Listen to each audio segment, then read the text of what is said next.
శ్రీమాత్రే నమః. భక్తి మార్గంలో ప్రయాణిస్తున్న సోదర సోదరీమణులందరికీ నమస్కారం. మన పురాణాలు కట్టుకథలు కాదు, అవి పరమ సత్యాలు. చాలామంది రామాయణాన్ని మహాభారతాన్ని కేవలం కథలుగానే చూస్తారు.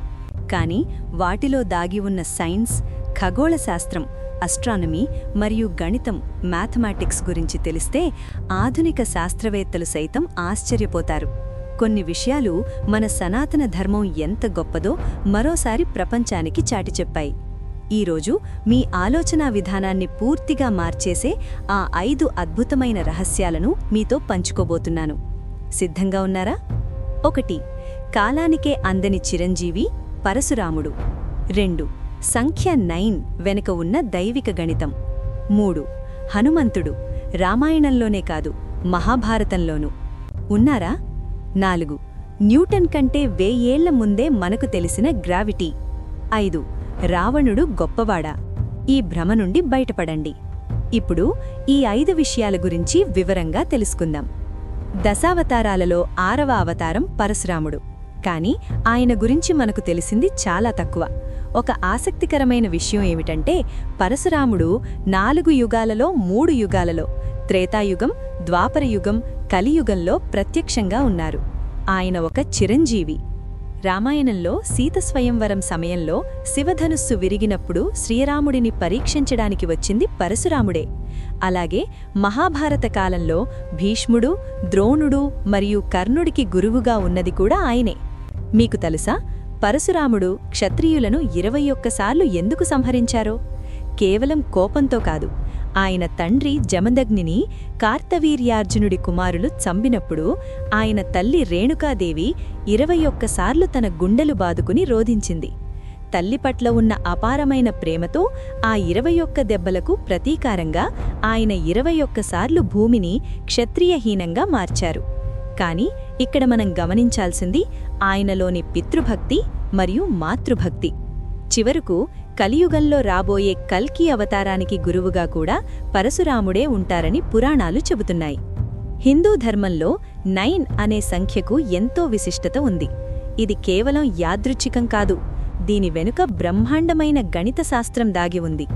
నవదుర్గలు, నవగ్రహాలు, నవరత్నాలు, నవరసాలు ఎందుకన్నీ 9గానే ఉన్నాయి? ఒక స్త్రీ గర్భం ధారించినప్పుడు శిశువు జన్మించడానికి తీసుకునే సమయం 9 నెలలు. మనిషి చనిపోయాక ఆత్మశాంతికి చేసే పూజలు కూడా నవగ్రహాలు చుట్టూనే తిరుగుతాయి. అంటే పుట్టుక నుండి మరణం వరకు మనం 9 అనే సంఖ్యతో బంధించబడి ఉన్నాం. సైన్స్ ఏం చెబుతోంది? గణితంలో కూడా 9 ఒక మ్యాజికల్ నంబర్. ఒక వృత్తం, సర్కిల్ 360 డిగ్రీలు ఉంటుంది. 3 + 6 + 0 = 9. దాన్ని సగం చేస్తే 180. 1 + 8 + 0 = 9. మళ్ళీ సగం చేస్తే 45. 4 + 5 = 9. సూర్యుడు, చంద్రుడు మరియు భూమి యొక్క వ్యాసాలను, డయామీటర్స్ని మైళ్లలో లెక్కించి చూస్తే వాటి కూడిక కూడా 9 వస్తుందని అక్షత్ గుప్తా తన పరిశోధనలో తేల్చారు. ఇది మన ఋషులు 1000 ఏళ్ల క్రితమే గ్రహించారు కాబట్టే జపమాలలో 108 పూసలు 1 + 0 + 8 = 9 ఉంటాయి. ఇది మన సనాతన ధర్మం యొక్క గొప్పతనం. హనుమంతుడు కేవలం శ్రీరాముడి బంటు మాత్రమే కాదు, ఆయన రుద్రాంశ సంభూతుడు, అఖండ శక్తిమంతుడు. చిన్నప్పుడు సూర్యుణ్ణి పండు అనుకుని తినడానికి వెళ్ళినప్పుడు ఇంద్రుడి వజ్రాయుధం తగిలి ఆయన మూర్ఛపోతారు. ఆ సమయంలో వాయుదేవుడు కోపించి గాలిని స్తంభించజేస్తే సకల దేవతలు వచ్చి హనుమంతుడికి వరాలిస్తారు. బ్రహ్మదేవుడు ఆయనకు చిరంజీవత్వాన్ని ప్రసాదిస్తారు. కాని చాలామందికి తెలియని విషయం ఏమిటంటే, మహాభారత యుద్ధంలో పాండవుల విజయానికి హనుమంతుడు పరోక్షంగా ప్రధాన కారణం. అర్జునుడి రథం జెండాపై కపిధ్వజం అని హనుమంతుడు సూక్ష్మరూపంలో ఆసీనుడై ఉన్నాడు. యుద్ధంలో కర్ణుడు బాణం వేసినప్పుడు అర్జునుడి రథం కొన్ని అంగుళాలు వెనక్కి వెళితే, అర్జునుడు బాణం వేసినప్పుడు కర్ణుడి రథం చాలా దూరం వెనక్కి వెళ్లేది. అప్పుడు కృష్ణుడు కర్ణుడిని పొగిడేవాడు.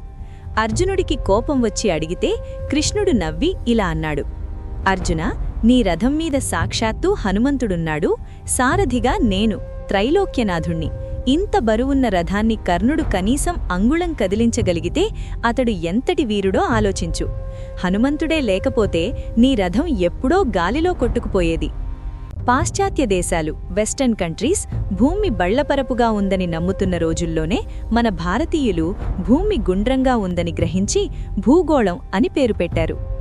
అందరూ గురుత్వాకర్షణ శక్తిని, గ్రావిటీని కనిపెట్టింది న్యూటన్ అని చదువుకుంటారు. కాని న్యూటన్ పుట్టడానికి 1000 ఏళ్ల ముందే బ్రహ్మగుప్తుడు మరియు భాస్కరాచార్యులు తమ గ్రంథాలలో గురుత్వాకర్షణ గురించి స్పష్టంగా రాశారు. నీరు ప్రవహించడం ఎలా సహజమో, వస్తువులను తన వైపు ఆకర్షించుకోవడం భూమికి అంత సహజం అని వారు వివరించారు. అంతేకాదు, ప్రపంచానికి ప్లాస్టిక్ సర్జరీని పరిచయం చేసింది మన సుశ్రుతుడు. గంగానది ఒడ్డున మృతదేహాలపై పరిశోధనలు చేసి తెగిపోయిన శరీర భాగాలను ఎలా అతికించాలో ఆయన సుశ్రుత సంహితలో రాశారు. ఈరోజు మనం వాడుతున్న ఆధునిక వైద్య విధానాలకు మూలం మన వేదాలే. రావణుడు గొప్పవాడా? ఈ భ్రమ నుండి బయటపడండి. సీతమ్మను ముట్టుకోలేదు కదా అంటూ రావణుణ్ణి కీర్తిస్తున్నారు. కాని ఇది పూర్తిగా అవాస్తవం. ఒక ఆధ్యాత్మికవేత్తగా చెబుతున్నాను, దయచేసి ఇలాంటి ప్రచారాలను నమ్మకండి. రావణుడు వేద పండితుడు కావచ్చు, శివభక్తుడు కావచ్చు, కాని అతడు కామాంధుడు. సీతమ్మవారికంటే ముందు అతను ఎంతోమంది స్త్రీలను బలవంతంగా ఎత్తుకువచ్చాడు. రంభ పట్ల అసభ్యంగా ప్రవర్తించడానికి నళకూభరుడు శాపమిస్తాడు. ఇకపై ఏ స్త్రీనైనా ఆమె ఇష్టానికి వ్యతిరేకంగా తాకితే నీ తల పగిలిపోతుంది అని. ఆ శాపానికి భయపడే రావణుడు సీతమ్మను తాకలేకపోయాడు తప్ప అతని మంచితనం వల్ల కాదు. అతని 10 తలలు కామ, క్రోధ, లోభ, మోహ, మద, మాత్సర్యాలకు మరియు ఇతర దుర్గుణాలకు ప్రతీకలు. రాముడు అవతరించింది కేవలం రావణుణ్ణి చంపడానికి మాత్రమే కాదు, ఇలాంటి అధర్మాన్ని అంతం చేయడానికి. కాబట్టి రావణుణ్ణి సమర్థించడమంటే అధర్మాన్ని సమర్థించడమే. మన సనాతన ధర్మం ఒక మహాసముద్రం. అందులో ఎంత లోతుకి వెళితే అన్ని ఆణిముత్యాలు దొరుకుతాయి.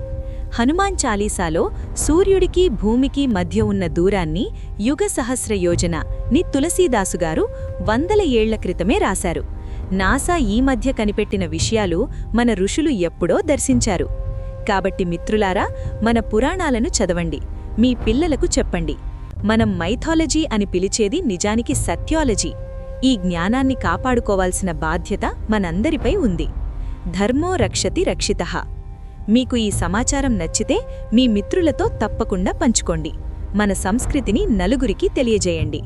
నమస్కారం.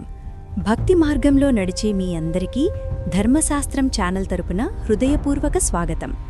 జీవితమంటే కేవలం ఉరుకులు పరుగులు కాదు, ఆ పరమాత్మను తెలుసుకోవడం, మనశ్శాంతిని పొందడం. అందుకే మన ఛానల్లో పురాణ గాథల నుంచి నిత్య జీవితంలో ఆచరించాల్సిన ధర్మ సూక్ష్మల వరకు అన్నీ కూలంకషంగా చర్చిద్దాం.